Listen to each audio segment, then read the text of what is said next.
Hello, beautiful people. In today's video, Okay, I think enough time has passed that I can tell you guys the crazy story of why and how my ex and I broke up. So, my ex moved from interstate to live with me, and so he didn't really know anyone else that wasn't my friend in our town. So, we were talking about getting married. We were talking about spending our lives together. I thought we were getting engaged in like the next 6 to 12 months sort of thing. And then this woman named Joanne moves in next door.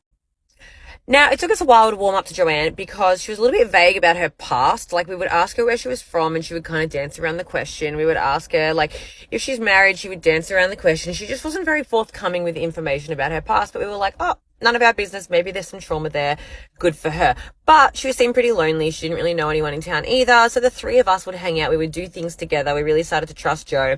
We'd hang out all the time. Another strange thing about Jo is that she had a chemical burn to her eye, a chronic injury, right? It was a long time ago. It was healed and she should have been wearing an eye patch, but instead she would just tape a new piece of cotton to her face every day. Very strange. Anyway, the relationship kind of turned from like the three of us being friends and her and I being closer to her messaging my boyfriend more and stuff like that. But I wasn't super worried about it because he's a friendly guy and whatever. So one day I go on a work trip and my boyfriend's like messaging me a little bit less than usual, but still messaging me. And I come home and he's gone and all of his stuff is gone. And I'm like, what the? So I start calling his family. I start calling my family. I start calling our mutual friends. I start calling anyone I can think of because he's not answering. And I'm like, where has he gone? Does anyone know where he's gone? And some people were like, we can't tell you that. It's not for us to disclose. I'm like, okay, so this is weird. He's plotted something crazy, weird. What have I missed here? Like, I'm like blaming myself, blah, blah, blah. And I had tried to text Joanne next door, Jo, and she didn't reply. And I was like, she always replies to me. This is getting mad sus. So about 2 weeks later, I go over to her house and I knock on the door and a man answers. I've never seen a man over there. And I say, hi, is Jo home? And he says, Joanne? Yeah, she was the previous tenant, right?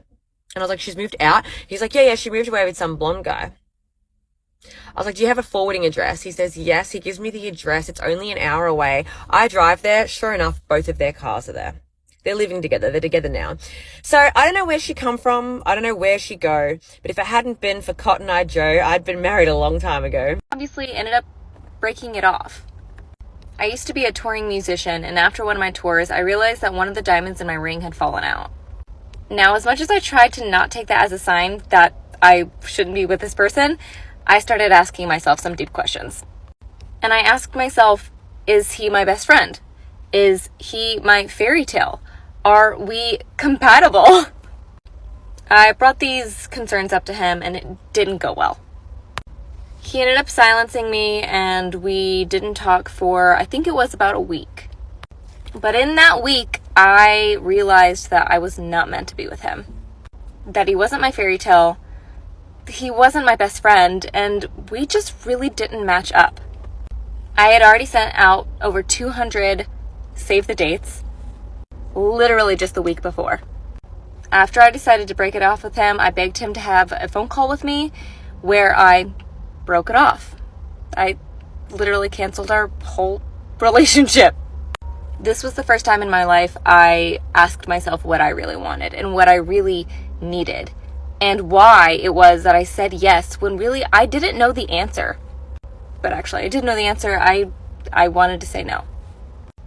That was 7 years ago now, and now I'm happily married to the love of my life. He is my best friend. He is my fairy tale, and we're super compatible.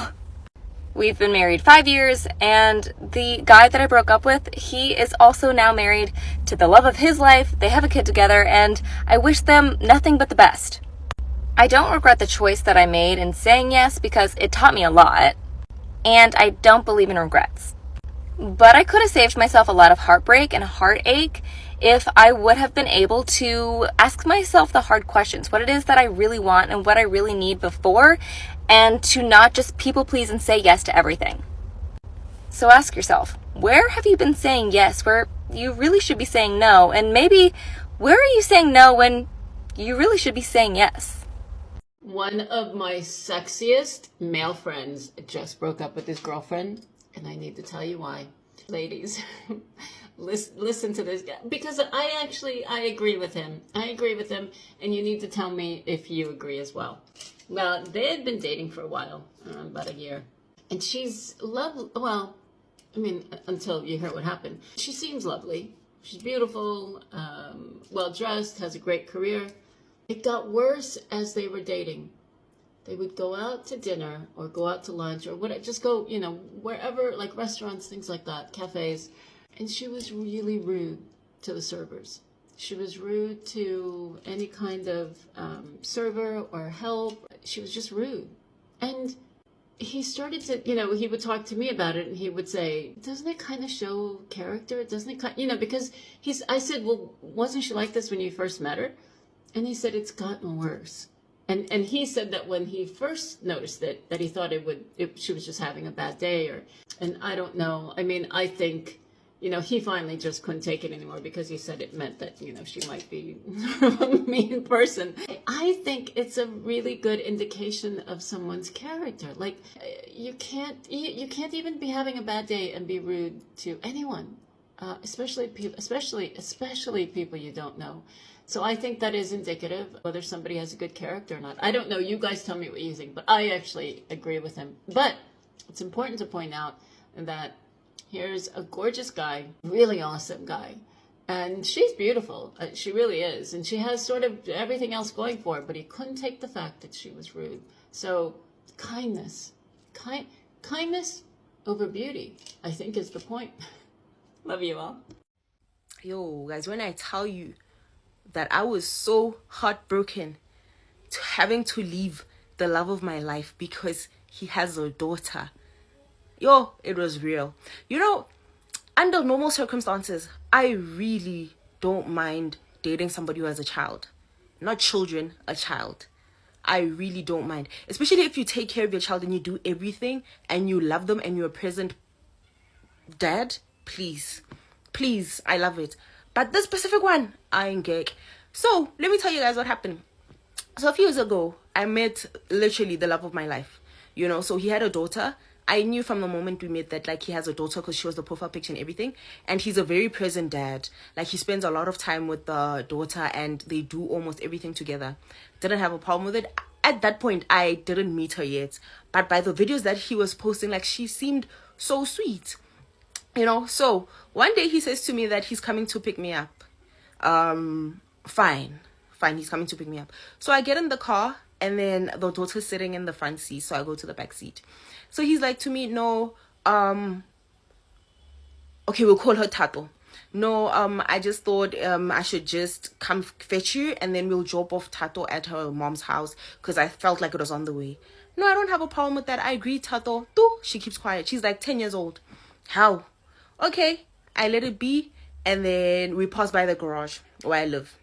And then he's like, no, I quickly want to grab a Red Bull. What should I get for you? I'm like, no, let me go with you. Like, I want to choose. So he's like, to Tato, come, let's go, Tato. She's like, no, Daddy, I don't want to go in. I'm tired. So he's like to me, okay, can you stay with her in the car? And then I will go in, and then I will grab you your disposable vape. That's what I wanted, a truth. So he goes in. So for like a good 2 minutes, she says nothing. And I'm talking to her. She says nothing. She's on her phone. She has a phone. And then she turns around and then she looks at me. And then she's like, my mom is prettier than you. Hi, bo, Tato. And I look at this child and I'm like, did she just hear one?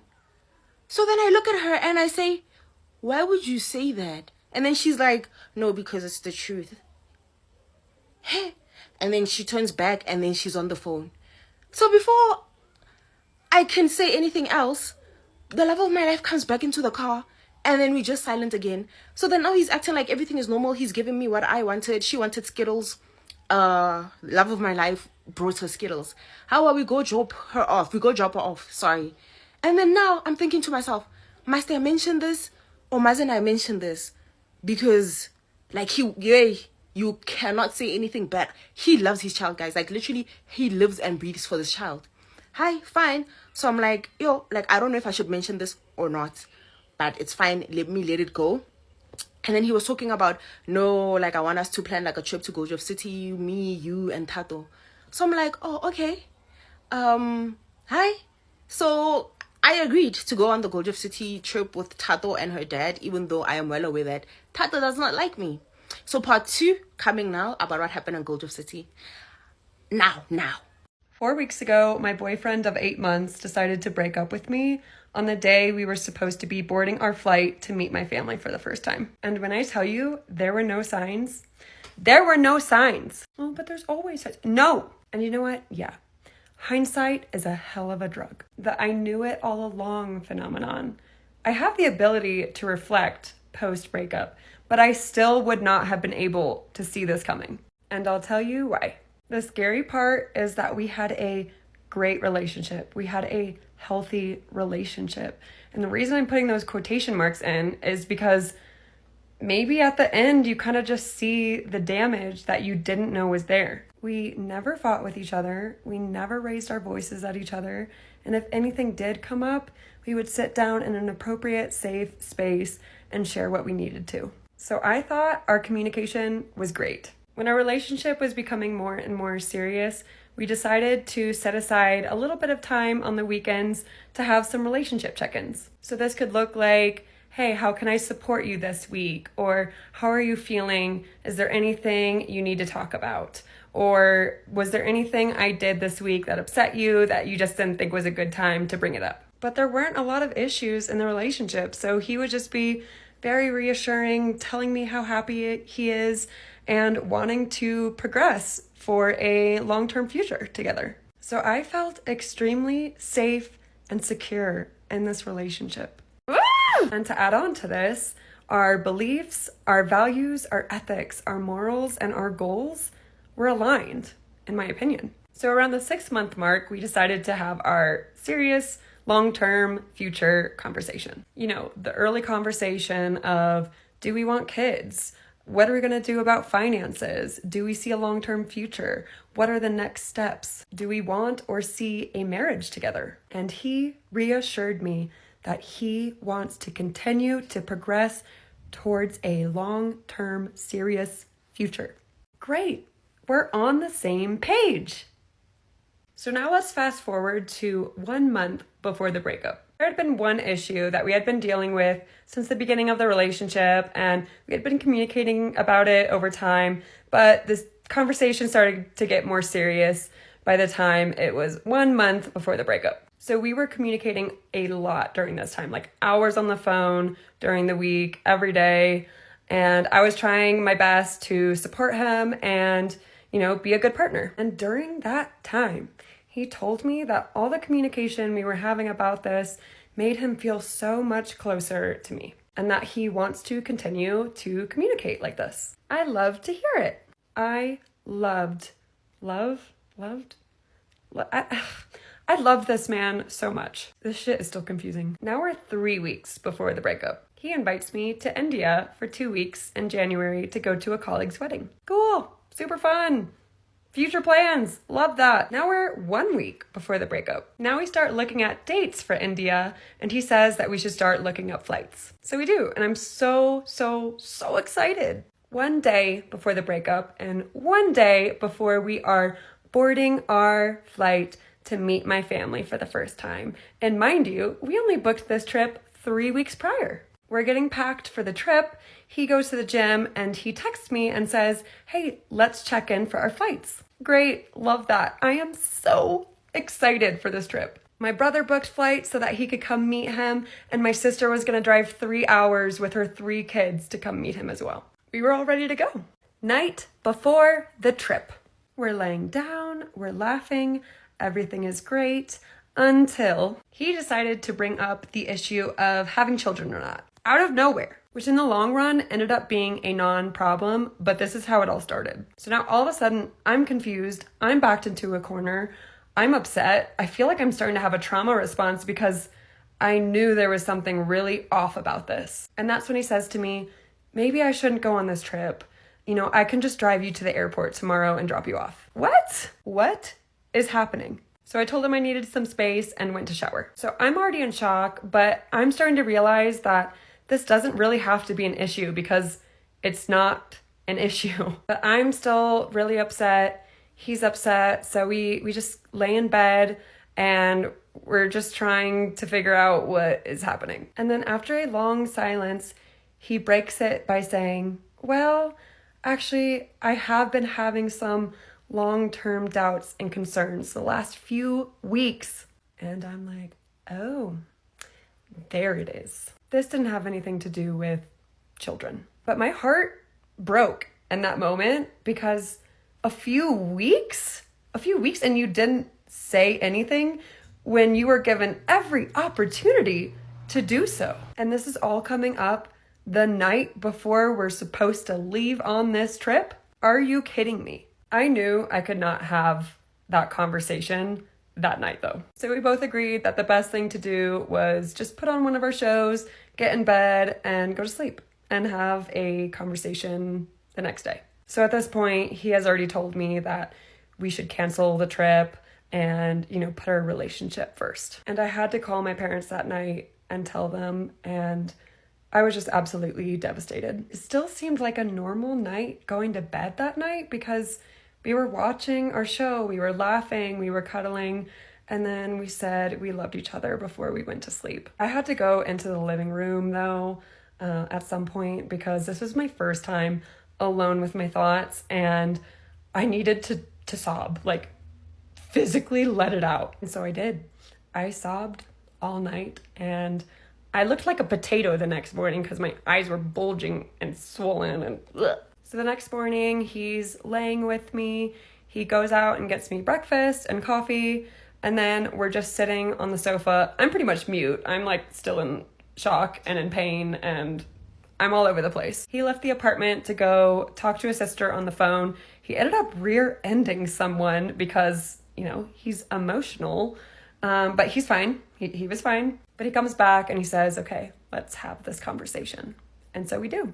I still didn't think a breakup was going to happen. I won't go into all the details in this video because it's already really long, but he basically just starts giving me a list of all the reasons why he doesn't think we will work long term, and a lot of it has to do with me, but it still didn't make sense to me. Our lifestyles are different. Our goals are different. We have different interests. We're just different people. I'm more independent. Wait, isn't that something you know within 2 weeks of dating someone? And where is this coming from? Because I hadn't heard a peep of this before. And in fact, all I had heard before and all the communication I was getting from him was, things are great. I love you. I want a future. So when I say blindsiding, shocking, and unexpected, out of nowhere. So 2 words, avoidant attachment. There is so much more I can get into about all of this, but at the end of the day, if someone doesn't want to be with me or they don't think I am a fit for them in the long run, then they shouldn't be with me. And that's okay. But there are healthy ways you go about this, and he did me so wrong. I thought he was a great communicator because he was communicating reassurance to me, love to me, but in reality, he wasn't actually communicating his needs, feelings, concerns, doubts, which he should have been. And I feel like he robbed me of having a conversation and just went straight to a breakup. At the end of the day, he treated me so well, and I really, truly loved him. And I'm sad because this whole time I didn't realize he didn't love me the same as I did. But, there is no love lost in this. I still think he is a really good, kind-hearted person, and he has a lot of work to do on himself. But also, I'm allowed to be angry and hurt, and that's okay too. Okay, I've been going back and forth on whether I wanted to make a video talking about why I broke up with my boyfriend. I've decided I will, but I might delete this video, I don't know. So, like I've said in some other videos, we had a really great, healthy, happy, stable relationship. So I can see why people would probably be confused as to why I ended things. And I've mentioned in other videos that one of the big things for me was I just had a gut feeling that something was missing in the relationship. And I think that feeling, 50% of that feeling was just that feeling as itself and its own reason.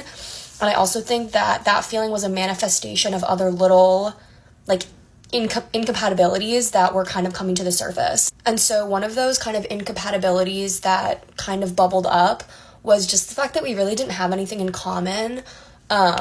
We started dating right after our freshman year of college, and I think while we were going to the same college, it was really easy to feel like we had a lot in common. We lived like right next to each other. We actually lived in the same building once. Like, we just, we had similar friend groups. We went to similar functions and like events and stuff. And so I think while we were still in college, it was a lot easier to feel like we had stuff in common, but we always kind of knew it was like an opposites attract type thing. Like, we knew we were kind of different and like had different interests. And I think that really came to the surface once we graduated college and like we work in different fields and pursued different hobbies, and it just became very obvious that we didn't have anything in common after we graduated. And it was something that we actually talked about a couple times. We were like, hey, like, let's try to find something that we both enjoy really doing. And, we tried different things like around the city, but it was clear that like our main interest and our main hobbies just weren't the same. And I think that by itself shouldn't be like a reason to end a relationship. I mean, like, it wasn't that big of a deal, but that combined with some of the other incompatibilities kind of were enough. The second kind of incompatibility that I started to notice was just our goals and like our lifestyles that we wanted for the future. This wasn't something that like affected us on a daily basis, which is why it was really hard to kind of parse out how I felt about it. But as you guys know, if you follow me, like, I love to travel. I'm pretty adventurous. Like, traveling is so important to me, and like that is just something that honestly, like, I didn't realize it was a non-negotiable until I started traveling a lot more at the end of college, and I started like really thinking about what I wanted my future to look like, and I realized that I just really want to travel a lot. Like, that's just a big priority for me, and like it just wasn't really a priority for him, which is completely fine. Again, like, this incompatibility on its own wouldn't have been enough to like end a relationship over.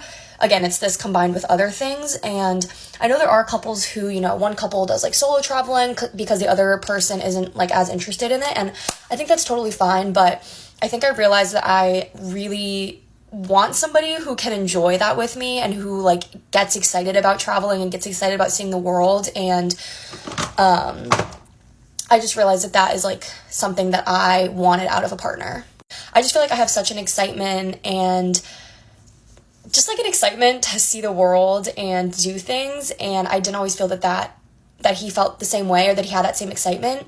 And so I realized that, I was like, maybe I do want somebody who can share in that excitement with me. The third incompatibility is really hard to articulate, so I'm going to try to do my best.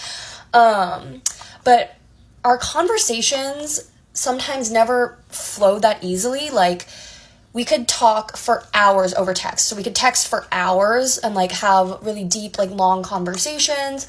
But for some reason, that was like a barrier when it came to talking in person.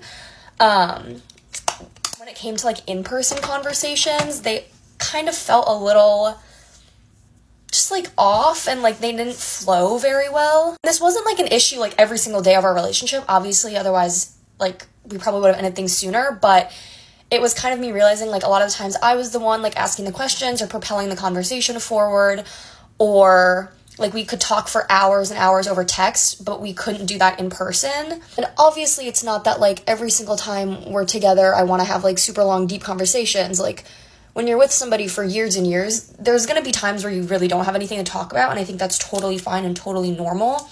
But it was just that those long, lengthy conversations were few and far between. And I was like, you know what? I can have these conversations with my girlfriends. I've met other people throughout my life who I'm able to have those like long conversations with, and the time passes so quickly because you're just having such a good conversation. And I just felt like we rarely had that in person. Again, over text was like a completely different situation. And so I think it was really just the combination of those three incompatibilities with that kind of gut feeling that something was missing, and me really sitting and thinking about what I wanted my future to look like and what I wanted a partner for my future to look like. And unfortunately, like, I think there were just too many differences that, like, for the future and, like, for long term, it wasn't going to work. And obviously it, like, sucked coming to that realization because we had such an amazing 4 years and 7 months, or 4 years and 9 months, I guess. And it was especially hard because it was like the issues that I was grappling with, like those weren't things that affected us on a daily basis. Like it wasn't like we had problems every single day. Like I keep saying, the relationship was really great.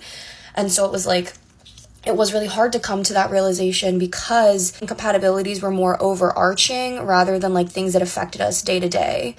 And so it really just took like sitting down and just really figuring out what I wanted in the future. So yeah, that's the story. I also realized that our anniversary would have been yesterday and not the day that I posted the video talking about that. I was a day off.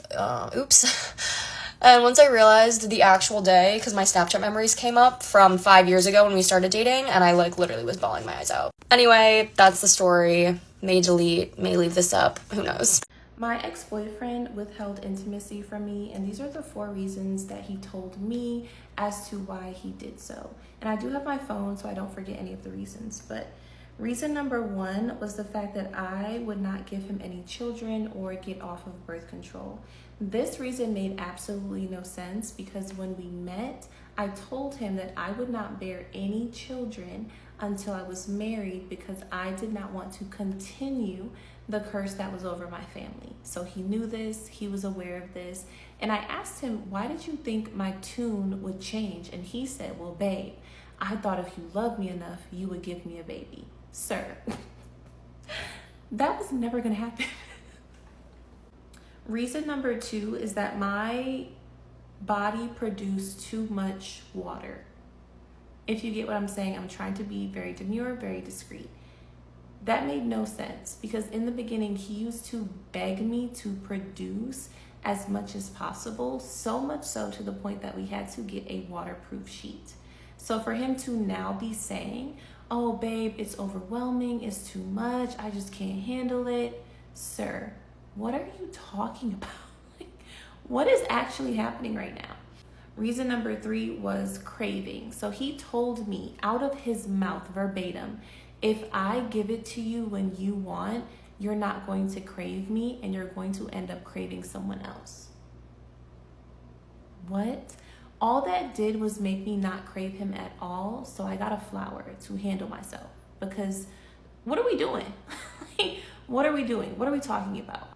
Reason number 4 was the fact that I went through his follower list because God would give me dreams as well as visions of names of women that he was either about to follow or he was already following and actively lusting after. It was never about me being jealous or insecure. I even told him these women are beautiful, attractive, pretty, all the things. But my issue was the fact that he never supported my business, but he was supporting these women in their comments and in their likes. So I'm posting, I'm happy, I'm crying online because I'm hitting $100,000 months in my business and making my students and mentees thousands of dollars. And he's acting like he doesn't see my posts. I remember him saying, babe, all you post about is business. Excuse me? Like, what? So his last reasoning was that I was throwing him off and making him feel uncomfortable by looking at who he followed. And that's why he withheld intimacy. Well, all of these reasons do not make sense. It honestly was about control, in which he admitted, and I am going to insert the audio recording right here with the little voice changer effect. So hopefully this helps someone. It took me about 4 times to record, and yeah. And for the most part, everything is in my hands. Except you. I can't control how you feel, how you think, and what you do. And giving you the ability, or you having that autonomy, that's it's nerve-wracking. It's scary. And I don't know how to deal with that. I can remember when I told my ex-husband I wanted a divorce. It was December 2019, and he was completely shocked, completely caught off guard, like dumbfounded, devastated, everything else. But the month before that, November of 2019, I remember very clearly having yet another talk with him about how unhappy I was. But this particular conversation, he was in his man cave room playing video games, which was like his favorite activity. And I go walking in and I tell him, like, I really want to talk about our marriage. Like, I'm not happy. It feels like we're roommates at this point, and I don't really have a partner, blah, blah, blah. This man was wearing his headphones because he was playing with a friend and they like talked to each other. He didn't even take his headphones off. He just pulled it off his right ear. This is almost 4 years ago now. I can still remember he pulled it off his right ear. And he didn't pause the game or stop playing.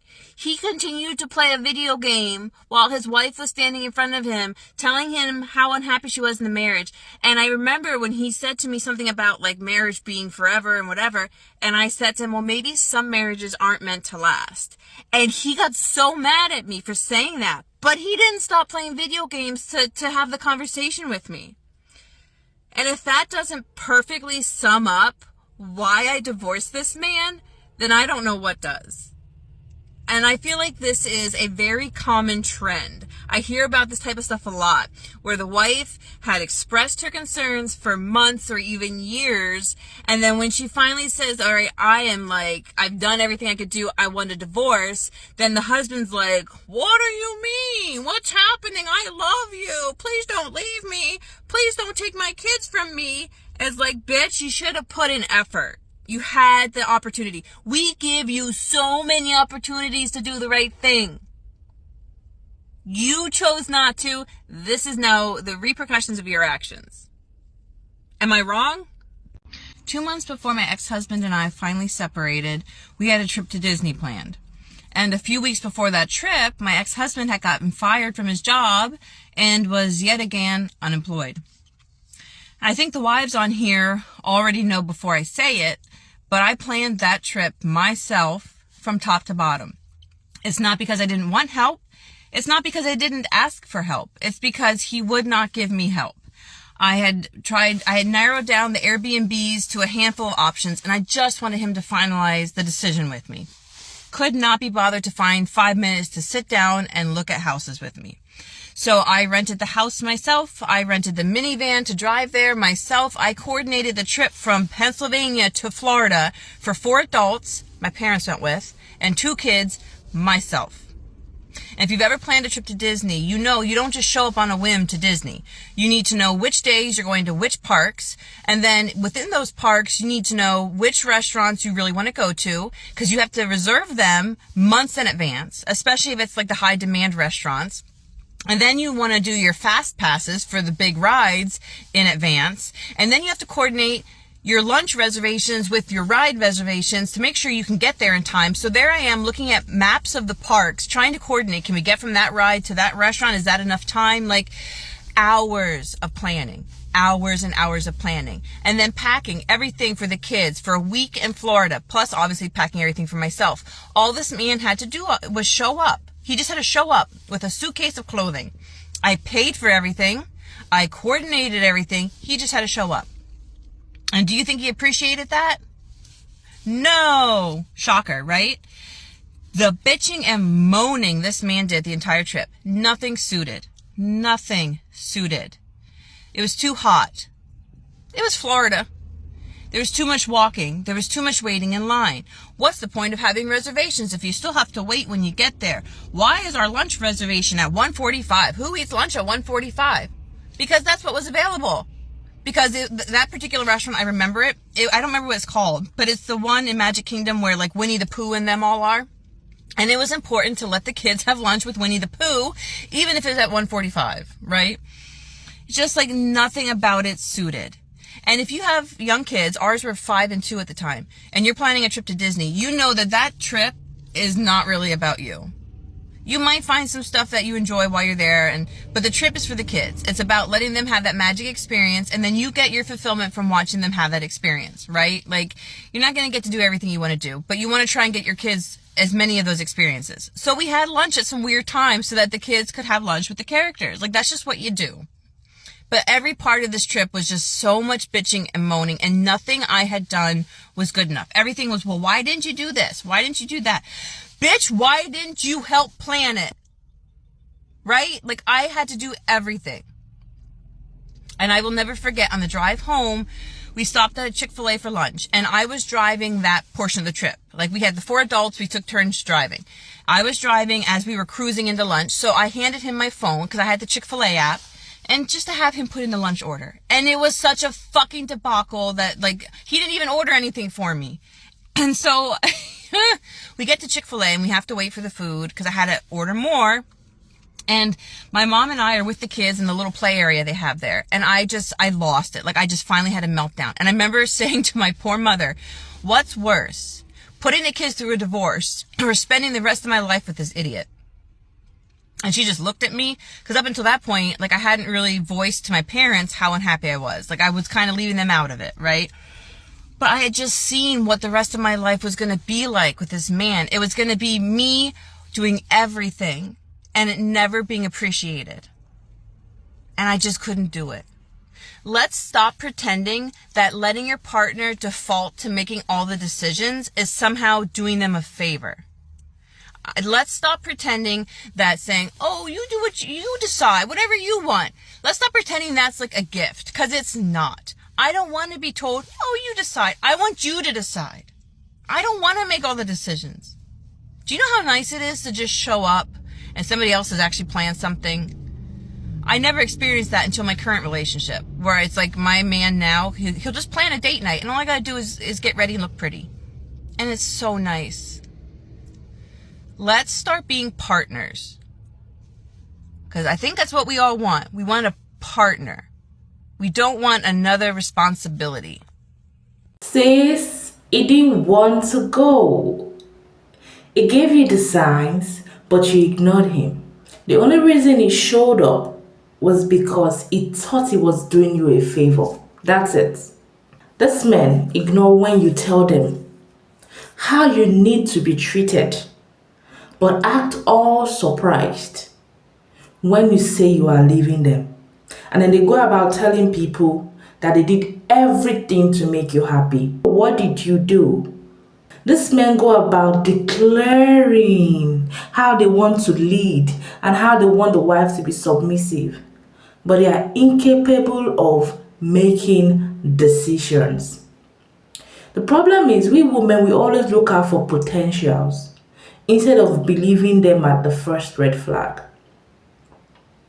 They always say opposite side attracts, but to me, I would say opposite sides only works when you are dating. In marriage, you need compatibility. I can't emphasize the importance of compatibility enough. It is important to be in a relationship with your person. If you are the type who is big on conversations, it is important you marry somebody who loves to communicate over chats and in person. Social and verbal communications are a big thing. Sometimes the reason why you want to leave might seem like it's not worth it. That is why you need to be compatible. If you are the type who loves to tour around the world, if you love to travel, marry somebody who loves traveling, because you might feel ignored when the future comes and you are planning all those trips and it feels nonchalant about it, or makes it feel as if you are wasteful of money, or makes it feel as if you are spending time doing something unreasonable. Sometimes the reason why you want to leave might seem like it's not worth it, probably because it's not as toxic as other people present their stories, because maybe he didn't cheat, or he wasn't beating you, or he wasn't stealing your money or stuff. Sometimes your reason for breaking up might not be toxic, but let's normalize recognizing and withdrawing if your relationship hopes and dreams are not met. Take the bull by the horn when you need it for your peace. Incompatibility is a valid reason for breakup. We always feel it that this person is just not for you. Another video that got my attention is the one where the guy wanted her to have a baby. Sis, when you get pregnant, that man is going to get really mad at you. His plan is to trap you and keep you from succeeding. He really doesn't want that baby. Any man who tells you to have a baby so you can prove your love for him is a big liar. Run from him. It never ends well. Go ask other women how their story ended. That is why we have so many baby mamas in the world today. Single mothers too. It never ends well. That video where that lady said there were no signs. The fact that you had no fights or disagreements in that relationship is already a sign. That is all you need to know. Healthy relationship need disagreements to reach agreement.